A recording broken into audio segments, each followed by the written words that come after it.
देखो 4th class 8 के लिए वीडियो है। हम जो पीछे चैप्टर में पढ़ चुके हैं उसका नाम था एक्सपोनेंट, सेकंड चैप्टर। अब हम लोग जो है थर्ड चैप्टर में चल रहे हैं जिसका नाम है स्क्वायर एंड स्क्वायर रूट। ये तीसरा चैप्टर है 8th क्लास के लिए। सबसे पहले देखो कि स्क्वायर किसको कहते हैं। किसी संख्या का स्क्वायर वैसी संख्या होती है जो किसी संख्या और उसी संख्या को गुना करने से जो प्राप्त होता है।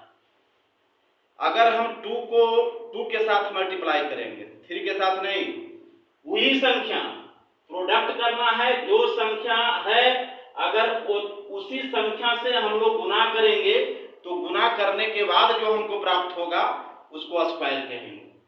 जैसे x में x से मल्टीप्लाई करेंगे तो x स्क्वायर, 2 में 2 से मल्टीप्लाई करेंगे 2 का स्क्वायर, 3 में 3 से 3 का स्क्वायर, उसी संख्या से मल्टीप्लाई करना है तो उसको स्क्वायर बोला जाता है। अब समझना है परफेक्ट स्क्वायर कि परफेक्ट स्क्वायर किसको कहा जाता है। तो किसी नेचुरल नंबर को हम लोग कह सकते हैं कि वो परफेक्ट स्क्वायर होगा। कोई भी natural number, counting number are called natural number. तो किसी नेचुरल नंबर को हम लोग कह सकते हैं कि वो परफेक्ट स्क्वायर होगा कब? जब उस नेचुरल नंबर का हम लोग स्क्वायर करेंगे, वो स्क्वायर करने के बाद जो प्राप्त होगा उसको परफेक्ट स्क्वायर बोला जाएगा। अब जैसे 1 है नेचुरल नंबर, उसका स्क्वायर किए 1 प्राप्त हो गया। 2 है नेचुरल नंबर, 2 का स्क्वायर किए 4 प्राप्त हो गया, तो 4 को हम लोग कह सकते हैं परफेक्ट स्क्वायर। 3 नेचुरल नंबर है, उसका स्क्वायर किए 9 प्राप्त हुआ, 9 को कह सकते हैं क्या? Perfect square. 4 है नेचुरल नंबर, उसका स्क्वायर किए 16 प्राप्त हुआ, तो 16 को कह सकते हैं परफेक्ट स्क्वायर। यहाँ परफेक्ट स्क्वायर कौन कौन हो गया? 1, 4, 9, 16। ये सब सारा को कहा जा सकता है कि ये सब कुछ ही है तो परफेक्ट स्क्वायर। तो किसी नेचुरल नंबर को स्क्वायर करने से जो प्राप्त होता है उसको परफेक्ट स्क्वायर बोला जाता है। अब चलो एक्सरसाइज में आगे। अब 3A में देखो पहला क्वेश्चन कर रहा है कि बाई प्राइम फैक्टराइजेशन मेथड से 441 का क्या करो? चेक करो कि परफेक्ट स्क्वायर है कि नहीं। बहुत सारा संख्या दिया हुआ है और तुमको चेक करना है कि परफेक्ट स्क्वायर है या नहीं। तो सबसे पहले जिसका चेक करना है परफेक्ट स्क्वायर, उसका हम प्राइम फैक्टर कर लिए।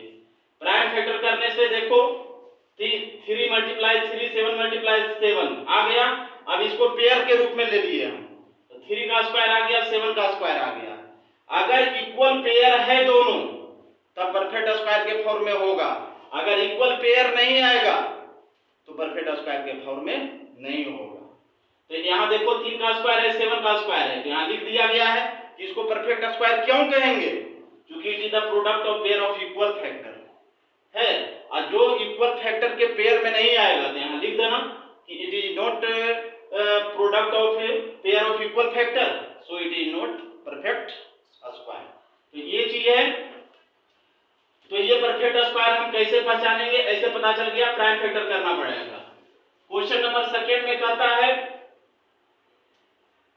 कि दिखाओ कि 1225 परफेक्ट स्क्वायर है या नहीं।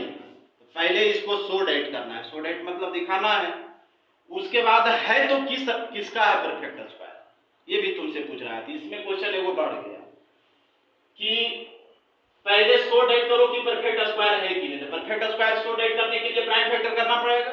हम लोग प्राइम फैक्टर किए, देखे इक्वल पेयर ऑफ फैक्टर के रूप में आ गया, तो लिख दिए यहाँ कि the product pair of equal factor. जब ये इसका पेयर इक्वल फैक्टर के फॉर्म में है तब हम इसको कह सकते हैं कि परफेक्ट स्क्वायर होगा। अब किस संख्या का होगा? तो जो इक्वल फैक्टर है उसको हम मल्टीप्लाई किए, पावर से मैं 35 का स्क्वायर आ गया, अतः ये परफेक्ट स्क्वायर होगा। किसका? ये संख्या परफेक्ट स्क्वायर होगा 35 का। 35 का स्क्वायर करेंगे तो 1225 आ जाएगा। तो ये दो चीज इसमें पूछ रहा था। क्वेश्चन नंबर 3 में कहता है इसमें है कि 3675 इसको चेक करके बताओ कि अगर इस संख्या में कितना से वो ऐसी छोटी संख्या क्या मल्टीप्लाई कर दिया जाए ताकि ये परफेक्ट स्क्वायर हो जाए। ये परफेक्ट स्क्वायर है नहीं, इसमें पूछ रहा है कि कौन सी छोटी संख्या से मल्टीप्लाई कर दिया जाए ताकि ये परफेक्ट स्क्वायर हो जाए। तो इसके लिए भी तुमको प्राइम फैक्टर करना पड़ेगा। हम इसका प्राइम फैक्टर किए तो देखिए इक्वल फैक्टर 5 का बना, 7 का बना, 3 का तो नहीं बना है। तो 3 जो है इसका इक्वल फैक्टर नहीं होने के कारण अगर इस संख्या में 3 मल्टीप्लाई कर दिया जाए तो ये भी जो है इक्वल फैक्टर के फॉर्म में आ जाएगा है। तो यहां लिखना पड़ेगा तुमको कि इस संख्या का परफेक्ट स्क्वायर प्राप्त करने के लिए गिवन नंबर जो संख्या दिया गया है उसमें यदि 3 मल्टीप्लाई कर दिया जाए तब परफेक्ट स्क्वायर बन जाएगा। तो 3 से मल्टीप्लाई करना पड़ेगा। ये क्वेश्चन यहां निकल गया। अब कहता है इसमें कि किस संख्या का वो परफेक्ट स्क्वायर बन गया। तो 3 का स्क्वायर, 5 का स्क्वायर, 7 का स्क्वायर सब बराबर है 105 का स्क्वायर। रिक्वायर्ड नंबर आ गया कितना 105। 105 का स्क्वायर बनेगा, परफेक्ट स्क्वायर होगा। अब देखो क्वेश्चन नंबर 4 में है 3 4 एक ही टाइप का है। उसमें कहता है किस संख्या से डिवाइड करेंगे ताकि परफेक्ट स्क्वायर के फॉर्म में आएगा। क्वेश्चन नंबर 6 देखो इसमें कहता है कि बताओ कि वैसी कौन सी लार्जेस्ट 3 डिजिट का लार्जेस्ट संख्या है जो परफेक्ट स्क्वायर है। तो लार्जेस्ट ऑफ 3 नंबर 3 को 9 लिख दिया गया। अब इसका हम परफेक्ट स्क्वायर निकालना शुरू किए। तो यहां देखो हम पहले पेयर के फॉर्म में ले लिए, ये पेयर हो गया, इसको फुट बोला जाता है। तो सबसे पहले डिवीजन हम फुट में किए। तो जो यहां लेंगे ये साइड भी लेना पड़ेगा। 3 में 3 से मल्टीप्लाई करेंगे 9, 4 से करते तो 16 आ जाता, ज्यादा हो जाता। 3 में 3 से मल्टीप्लाई किए 9 आ गया, 3 3 यहां दोनों जुट गया 6 आ गया। अब ऊपर से पेयर अंक उतरा 99। अब यहां क्या लेना पड़ेगा, अगर 2 लेंगे तो बहुत 99 से भी ज्यादा हो जाएगा, इसलिए यहां 1 लिखा गया, यहां भी 1 लिखा गया।